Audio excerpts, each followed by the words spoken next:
भगवान सार सर्वस्व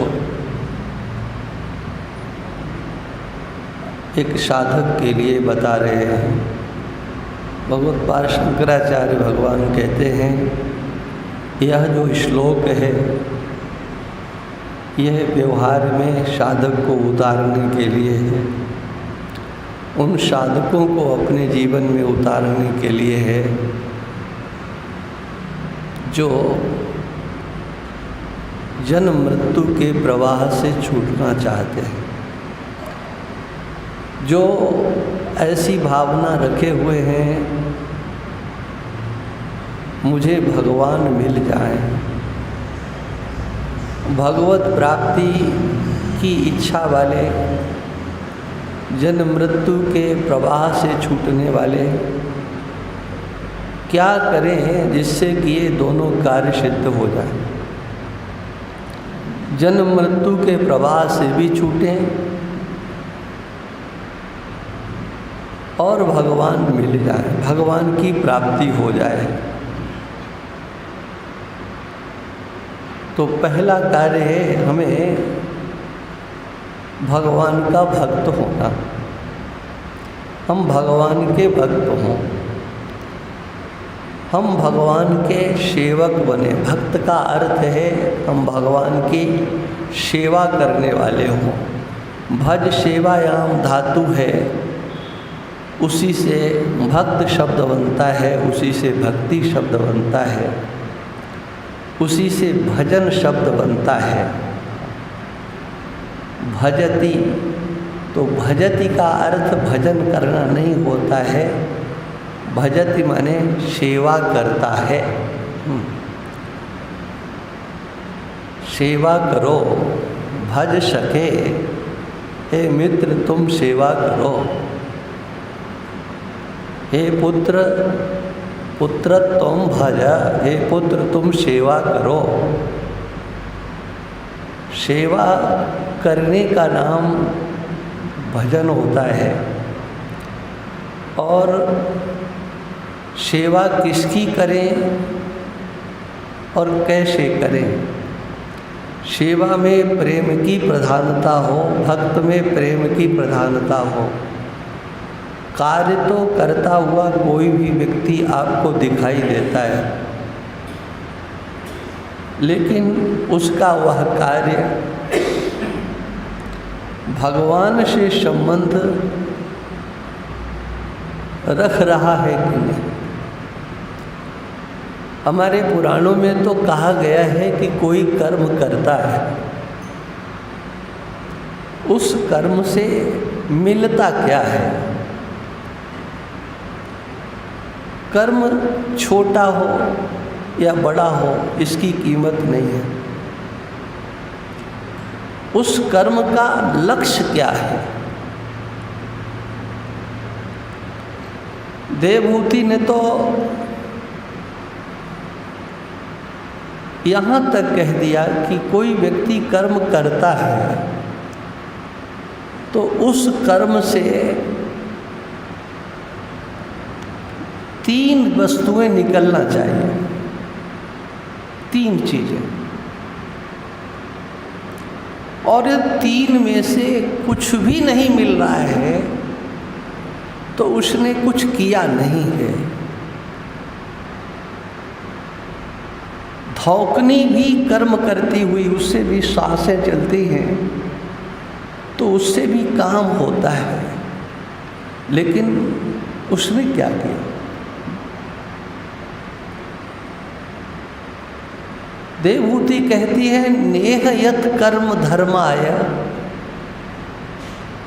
न विरागाय कल्पते, न तीर्थ पद सेवायै जीवन नपि मृतो हिस्सा। वो तो मुर्दे की तरह से, मुर्दे में भी गति होती है, मुर्दे में भी क्रिया होती है, मुर्दा भी कुछ करवाता दिखता है।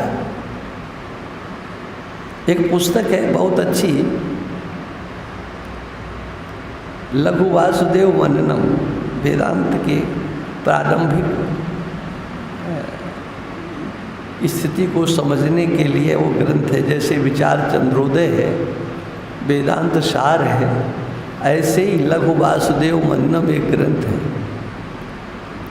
तो उसमें ये बात कही गई है, अरे क्रिया होना और क्रिया करवाना, इसके लिए कोई प्राणों की जरूरत नहीं। प्राण निकल जाते हैं शरीर से तो बिना प्राणों के भी तो वो फूलता है कि नहीं? प्राण नहीं है उसको छेड़ो मत, उसमें अपने आप बहुत सी क्रियाएं हो जाएंगी। इसलिए संभालना पड़ता है उसको। बोले हाँ 2 दिन के बाद लोग आएंगे तब तक इसके संभाल के रखो। अरे उसको क्यों संभालते हो तुम? पता है कि नहीं संभालेंगे तो ये तो अपने आप उपद्रव करेगा, और वो उपद्रव सहन नहीं होता है। प्राण नहीं उसमें, जीव नहीं उसमें। अच्छा, दूसरा दिया उसी में कि देखो वो तो निश्चेष्ट है, वो कुछ नहीं कर रहा है, वो उपदेश भी नहीं कर रहा है, और संसार के लोग लग जाते हैं। बोले लकड़ी इकट्ठा करो, कपड़ा लेकर के आओ, बोले इसको सूचना करो, उसको सूचना करो। कौन करा रहा है? वही करा रहा है। पूरे परिवार को रोने धोने से लेकर के दुनिया भरे के व्यवहार में वो प्रवृत्त कर देता है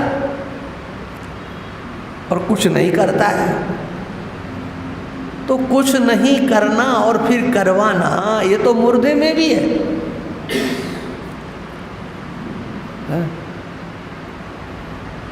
इसलिए क्रिया तो सर्वत्र होती है। भगवान कृष्ण कहते हैं कि एक क्षण भी कोई कुछ किए बिना नहीं रह सकता।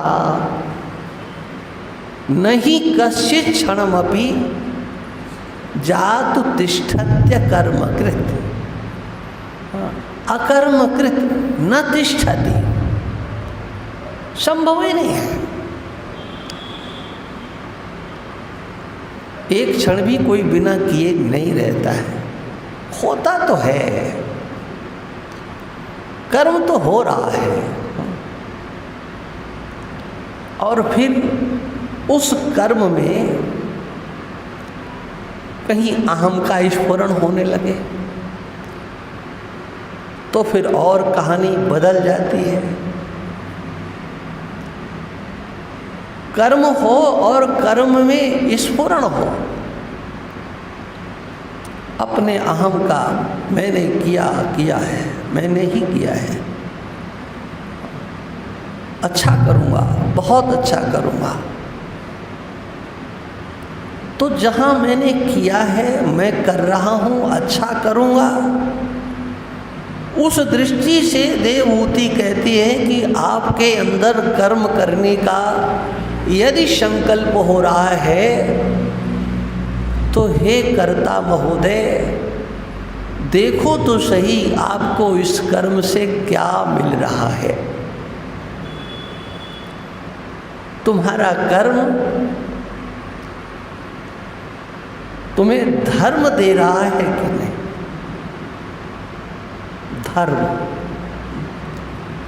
धर्म का अर्थ होता है जिससे कि पुण्य जागृत होता है, पुण्य बनता है, अदृष्ट होता है,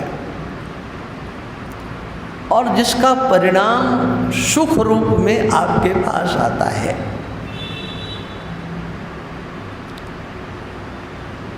धर्म दिखाई नहीं पड़ता है, वो तो क्रिया को देख करके कहते हैं कि ये धर्मात्मा है। मन धर्म हो और उसका परिणाम आपके जीवन में सुख के रूप में आए, और ये आपको पता भी नहीं हो सकता है कि हमारे किस धर्म का फल हमारा ये सुख है। माने हमारे व्यवहार से धर्म होना चाहिए। धर्म, आपका जो कर्म है वही धर्म बन जाता है। आपका जो कर्म है वही भगवान की पूजा बन जाता है। वो आपका कर्म ही भगवान की भक्ति बन जाता है। एक ही कर्म, और आपका कर्म ही इस समग्र संसार से आपको उपरामता दे देता है। ये आपके कर्म की स्थिति है। शास्त्र ने वर्णन किया है, तुम्हें अमुक देश में, अमुक काल में, अमुक अवस्था में यह कर्म करने का अधिकार मिला है, ऐसा तुम कर्म करो। कर्म का निश्चय किसी की बुद्धि से नहीं होता है, किसी की भावना से नहीं होता है। उसका निश्चय तो शास्त्र की दृष्टि से होता है। इसलिए कर्म के द्वारा धर्म का संचय होना चाहिए। क्रियते धर्म संग्रह। आप देखो कि आज हमने धर्म कितना किया है। कर्म तो आप करते हो, सुबह से लेकर के शाम तक, जब तक नींद नहीं आती है करते हो। अच्छा करना और धर्म करना, शास्त्र विहित कर्म को करना, उसका नाम होता है धर्म। आप किसी का अहित नहीं कर रहे हो, स्वभाव से आप अच्छा कर रहे हो, लेकिन शास्त्र जैसा कह रहा है वैसा करना ये मेरा कर्तव्य है। वो कर्तव्य धर्म बन जाता है। मनमाने ढंग से तो कुछ भी कोई करे, कोई किसी को रोकने नहीं जाता है। इसलिए कर्म में ईश्वर भी प्रमाण नहीं है, कोई महात्मा भी प्रमाण नहीं है। महात्मा भी वही प्रमाण है जो शास्त्रानुसार धर्म का उपदेश करते हैं। मनमाने ढंग से कोई उपदेश धर्म की सृष्टि नहीं कर सकता है। इसलिए तस्मात् शास्त्रम प्रमाणम ते कार्याकार्य व्यवस्थितौ ज्ञात्वा शास्त्र विधानोक्तम। शास्त्र में जो विधान किया गया है उसको जानो, तब करो। नेह यत् कर्म धर्माय न विरागाय कल्पते। जिस कर्म के करने से संसार से तुम्हें उपरामता नहीं आती है, वैराग्य नहीं होता है, वो कर्म भी तुम्हारा व्यर्थ है। जिस कर्म से धर्म की सृष्टि नहीं होती है वो कर्म भी तुम्हारा व्यर्थ है। और जिस कर्म से ईश्वर की सेवा नहीं होती है वह कर्म भी व्यर्थ है। एक मुर्दे की स्थिति से ये देवहूति कहती है, न तीर्थ पद सेवा यही जीवन न विमृतो ईशा। वो जीते जी मुर्दे के समान है। इसलिए हमारा कर्म हम जो कर रहे हैं हमें देखना है कि उससे हमारे ईश्वर का संबंध है कि नहीं।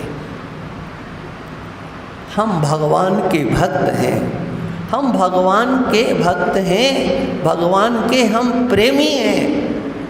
और प्रेमी में भी केवल भगवान के प्रेमी हैं, भगवान के सिवा और किसी के प्रेमी नहीं है। और भी प्रेम है, बोले हाँ थोड़ा यहाँ भी है प्रेम, थोड़ा इससे भी है, थोड़ा इससे भी है, और भगवान से भी है। लोग कहते हैं, बोले हमारा अमुक इष्ट है, हमारा अमुक इष्ट है, हम बालाजी को मानते हैं, हाँ, हम खाटू श्याम को हमारा इष्ट है।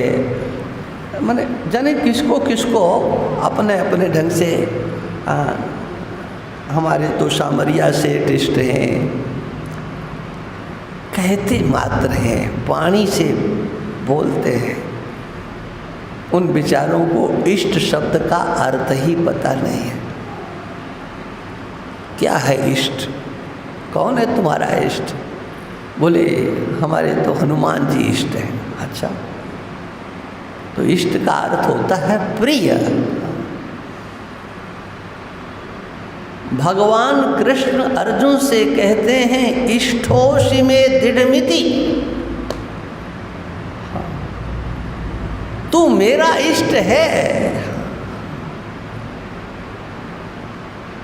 ये मेरा दृढ़ विश्वास है, तू मेरा इष्ट है। हाँ, तू मेरा इष्ट है, तू मेरा प्रिय है, और इसलिए ततो वक्ष्यामि ते हितम, हम तुमसे प्रेम करते हैं अर्जुन। ये जो उपदेश है ना, ये किसी अन्य कारण से नहीं कर रहा हूं, ये है देखो ईश्वर की ईश्वरता।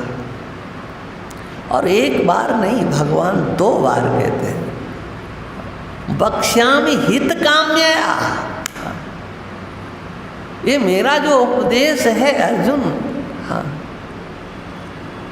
मेरे उपदेश में और कुछ नहीं है, ये ईश्वर की कृपा, ये ईश्वर की करुणा। वक्ष्यामि हित काम्यया, मेरे अंदर एक कामना आ गई है। हाँ, निष्कामता का उपदेश भगवान करते, लेकिन स्वयं कहते हैं कि मैं जो कह रहा हूँ वो किसी कामना से बंध करके कह रहा हूँ। देखिए, क्या भगवान के अंदर भी कोई कामना हो सकती है, कोई इच्छा हो सकती है? कहाँ हो सकती है? जिससे प्रेम होता है, प्रेम की यही पहचान होती है। जिससे लगाव होता है, आत्मीयता होती है,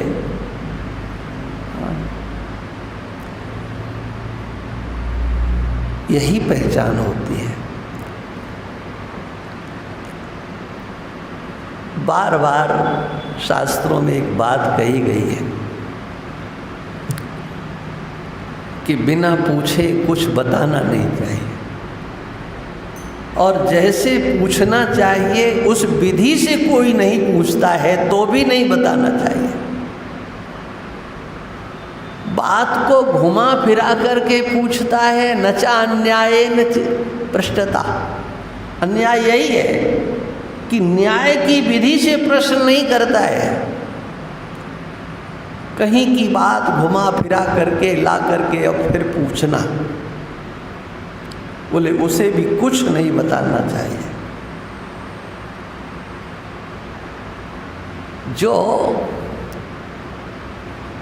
शिष्य नहीं हो उसे भी नहीं बताना चाहिए, और जो पुत्र नहीं हो उसे भी नहीं बताना चाहिए। आत्मज्ञान की चर्चा एक श्रद्धावान के लिए है, जो शिष्य है उसके लिए है, जो पुत्र है उसके लिए। उसमें भी यदि शिष्य के अंदर जिज्ञासा नहीं जगती है, पुत्र के अंदर जिज्ञासा नहीं होती है, वो कुछ अलग समझता है, तो उसके आत्म कल्याण के लिए बिना पूछे भी उसे उपदेश करना चाहिए, है ना। छांदोग्य में एक कथा आती है कि एक बालक को पिता ने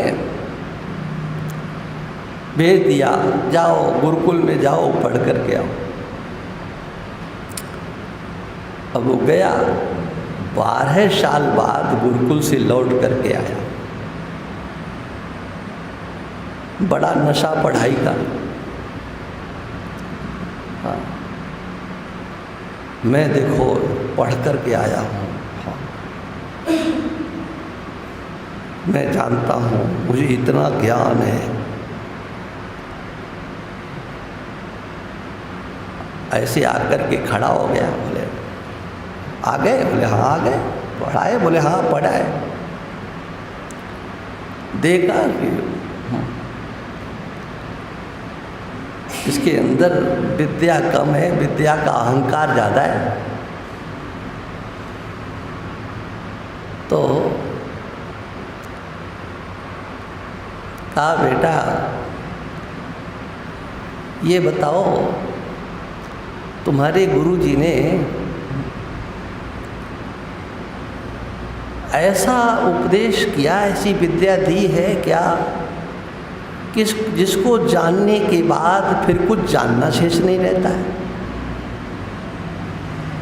जिसके जानने पर सब कुछ न जाना हुआ भी जाना जैसा हो जाता है, बिना सुना हुआ भी सुना जैसा हो जाता है, न देखा हुआ भी देखा जैसा हो जाता है। ये विद्या तुमने पढ़ी कि नहीं पढ़ी? बोले ये तो नहीं पढ़ी है। तो क्या पढ़ा तुमने? बेकार है सब। ये बात मुझे कहना इसलिए है कि शास्त्र में जिसको आप अपना कहते हो, आपका उत्तरदायित्व है, जो आपकी शरण में आ गया है, शिष्य है, उसका आप कल्याण करो। अर्जुन ने कहा शिष्यस्ते हम, मैं आपकी शरण हूँ। तो भगवान ने भी कहा अर्जुन मैं तुम्हारा कल्याण चाहता हूँ, तुम अगर मेरे पर विश्वास करते हो तो मैं भी तुमसे प्रेम करता हूँ। इष्टोषि में, तुम मेरे इष्ट हो, मैं तुम्हारा हित चाहता हूँ। 2 बार भगवान ने कहा वक्ष्यामि ते हितम वक्ष्यामि हित काम्यया। और कोई उद्देश्य नहीं है। भगवान ने अर्जुन को जो गीता का उपदेश दिया उसमें अर्जुन का कल्याण हो, इस दृष्टि से उपदेश दिया है। और जिसमें अर्जुन का कल्याण है उसमें मानवाकृति में आए हुए प्रत्येक जीव मात्र का कल्याण है। जो मानवाकृति में है उसका हित भगवान की वाणी में है। भगवान प्रेम करते हैं आपसे। हाँ, ये केवल अर्जुन की बात नहीं है, प्रत्येक जीव से भगवान प्रेम करते हैं, सबका हित चाहते हैं, किसी का अहित नहीं चाहते हैं। कोई भगवान से प्रेम करे तो उसी का हित चाहे ऐसा नहीं है। जो भगवान से प्रेम नहीं करते हैं उसका भी भगवान हित ही चाहते हैं, उसका भी अहित नहीं चाहते हैं। भगवान की सबके ऊपर एक दृष्टि है, एक जैसी दृष्टि है।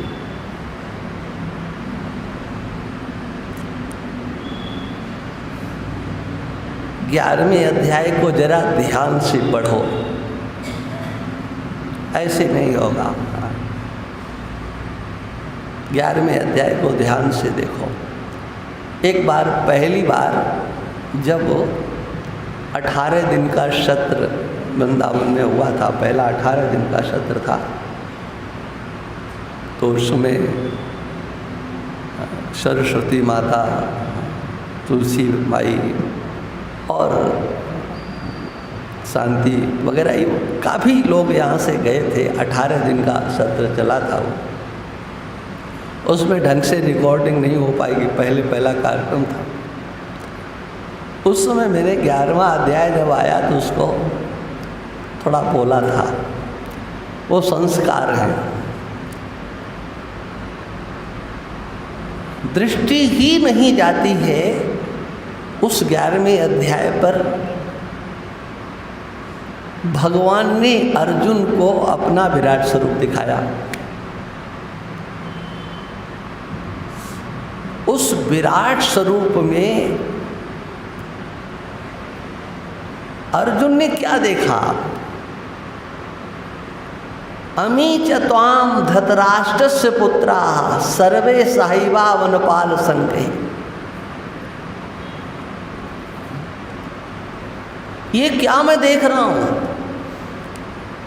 आपके मुख में ये सभी धृतराष्ट्र के पुत्र, ये सूत पुत्र कर्ण, ये भीष्म द्रोण और सहस्मदीय, और जो हमारी ओर के हैं वो सब के सब, माने एक कौरव की सेना, एक पांडवों की सेना, एक और बड़े बड़े धर्मात्मा, जिस मुख में आचार्य द्रोण, जहां भीष्म पितामह प्रवेश कर रहे हैं, पांडव सेना के नायक योद्धा, वो धर्मात्मा, वो सब जिस मुख में प्रवेश कर रहे हैं उसी मुख में धृतराष्ट्रस्य पुत्राः। हाँ, ये दुर्योधन भी उसी में घुसता चला जा रहा है। कभी सोचा ये क्या है? वो तो उसको तो नहीं घुसना चाहिए। मैंने उनको, अर्जुन को लग रहा होगा कि और तो सब भगवान के मुख में घुस जाए, लेकिन ये सब कैसे घुस रहे? इनको तो नहीं घुसना चाहिए। ये एकदम अन्यायी, अत्याचारी, दुराचारी, एक नंबर के कमीने लोग सब है। कभी विचार किया? ये जो मैं कह रहा हूँ, कभी इस पर दृष्टि जाती है लोगों की कि ये क्या भगवान ने अपने विराट स्वरूप के द्वारा क्या दिखाया? हमारी राग द्वेषमयी दृष्टि हो सकती है, ईश्वर की राग द्वेषमयी दृष्टि नहीं होती है। व्यवहार में दिखता तो है कि भगवान अर्जुन का रथ हाँक रहे हैं, अर्जुन के पक्ष में हैं, लेकिन अर्जुन को दिखा दिया, देख लो कोई मेरे से अलग नहीं है, कोई मेरे से अलग नहीं है, सबका निवास स्थान मैं ही हूँ, उद्गम स्थान भी मैं हूँ। क्योंकि ये सिद्धांत है, जो जहाँ लय होता है उद्गम स्थान भी उसका वहीं होता है। दिखा दिया कि सब भगवान में प्रवेश कर रहे हैं, कहीं और नहीं जा रहे हैं, भगवान में लय होते चले जा रहे हैं। तो जब भगवान में लय होते हैं, है ना, यही तो है ना, यही दार्शनिकता है, यही दर्शन है, यही सिद्धांत है।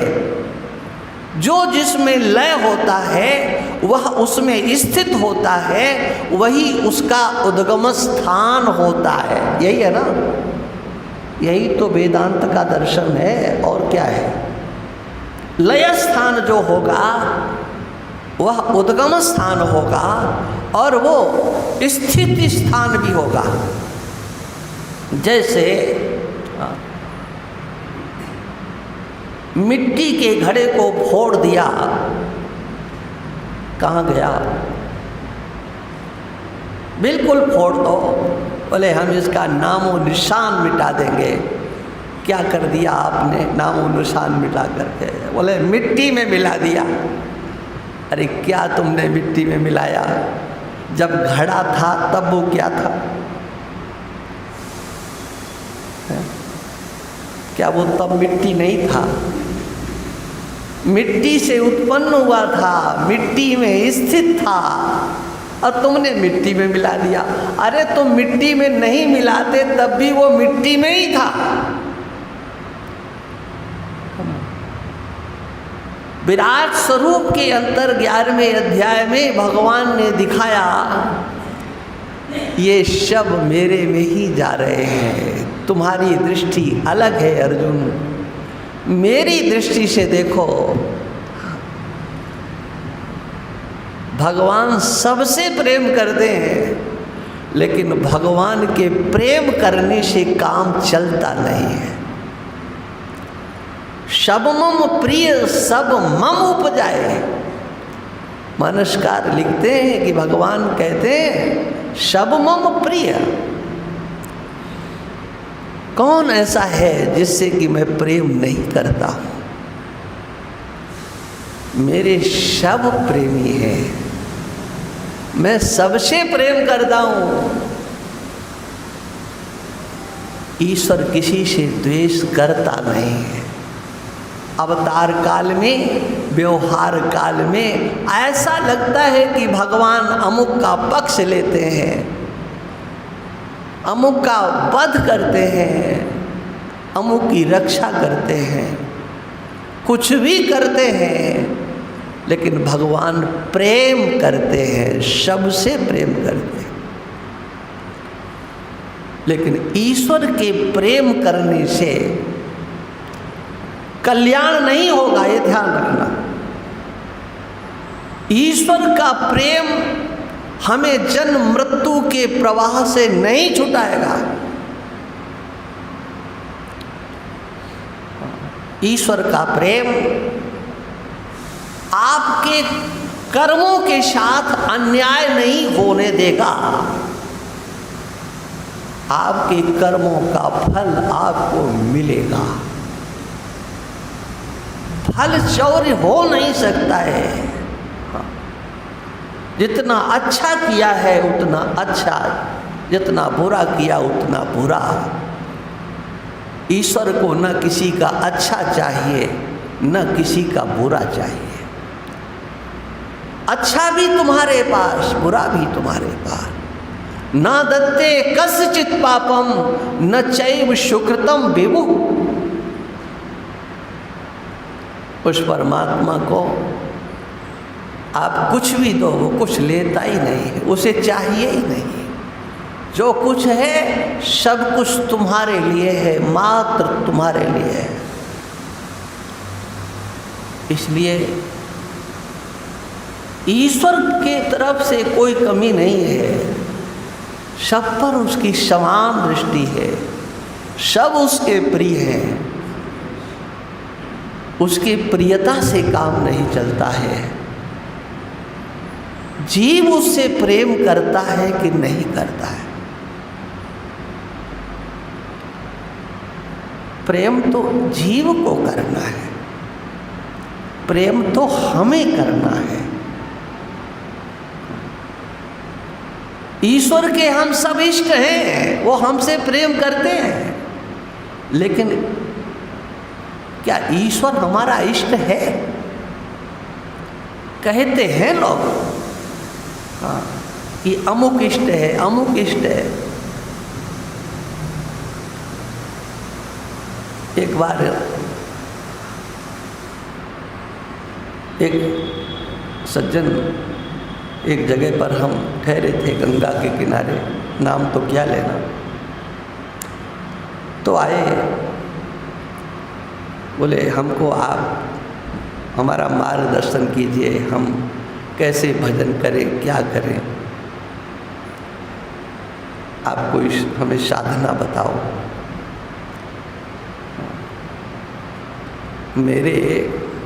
उन्होंने अपने इष्ट का नाम बताया, वो हमारे इष्ट हैं।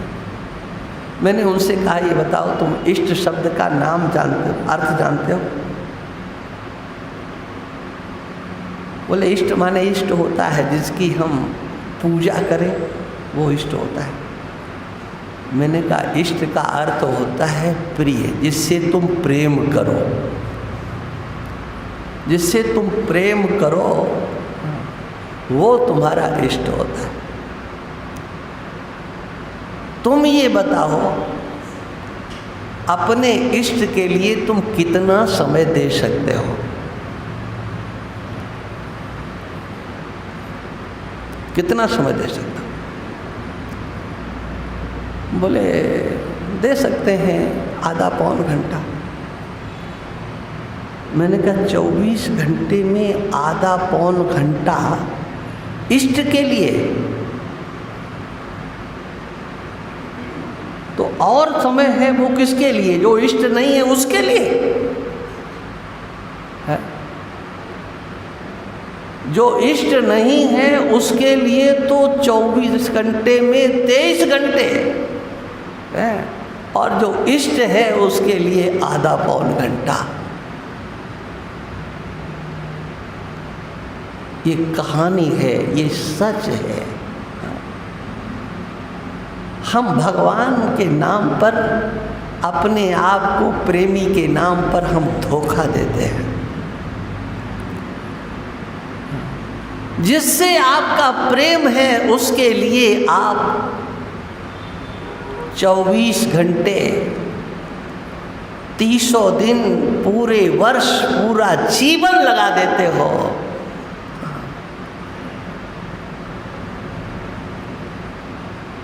और कहते हम भगवान हमारे इष्ट हैं, भगवान से प्रेम करते हो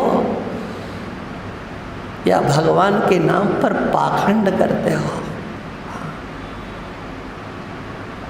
अभी एक जगह पर हम थे तो एक दंपति आए, हमको दीक्षा चाहिए। मैंने कहा अच्छा ये बताओ कितना भजन करोगे?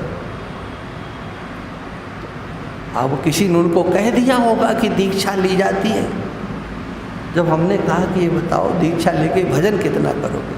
बोले भजन भी करना पड़ता है क्या? हाँ भजन भी करना पड़ता है। मैंने कहा करना पड़ता है। तो बोले कितना करना पड़ेगा? अब देखो आप, वो भी है ना, ऐसे जाने कितने चेले हैं, गुरुओं के द्वारा बनाए गए चेले।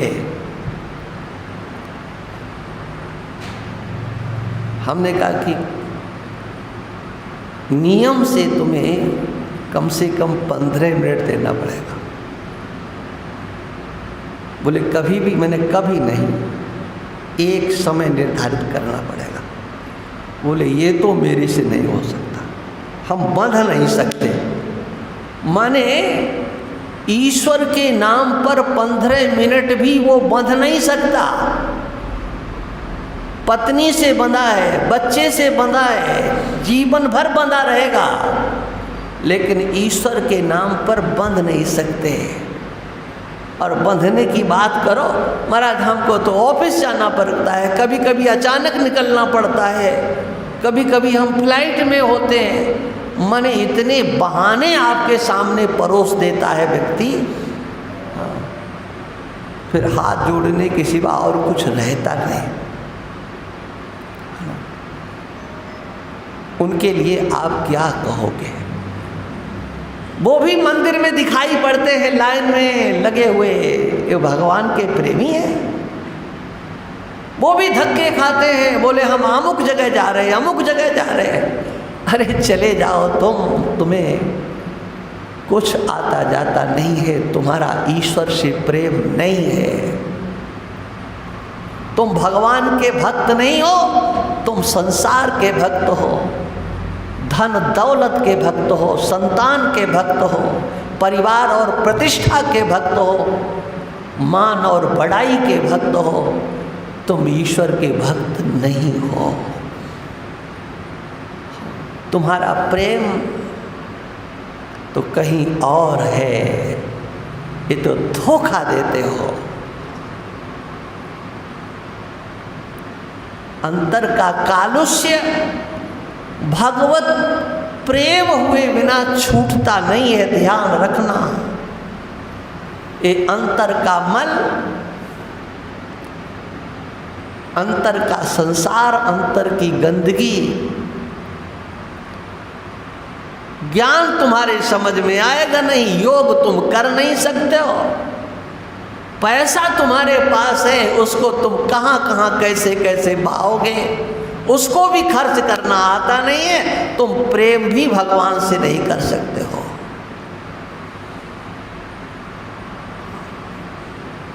मानसकार लिखते हैं, प्रेम भगति जल बिनु रघुराई, अभ्यंतर मल कबहु की जाए।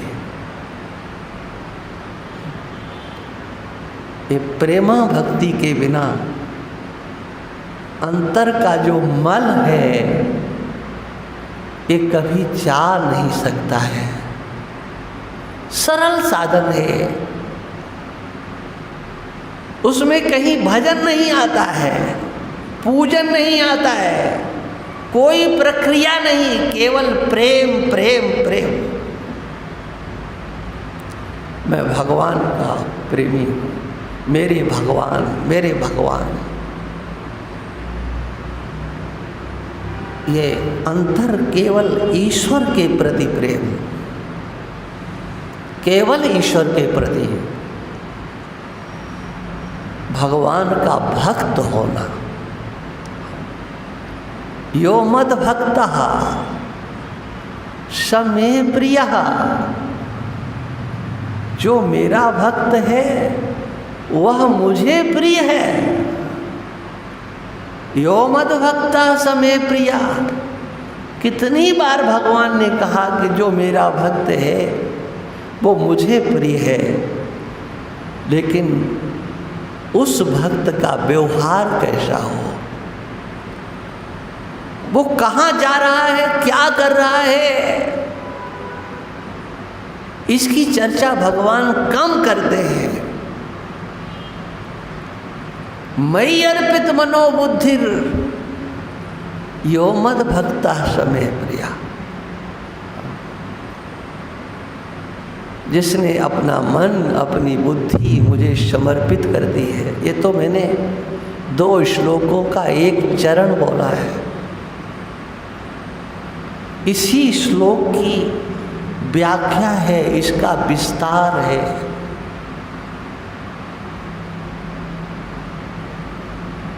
श्रद्धाना मत परमा भक्तास्तेतीव में प्रिया।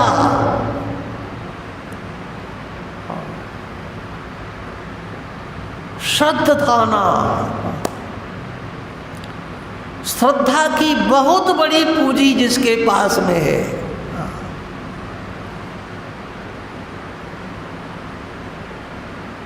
और जानते हो ये श्रद्धा की पूंजी लेकर के जो प्रेम करता है उसके जैसा महान कोई नहीं है। श्रद्धाना मत परमा भक्तास्तेतीव में प्रिया।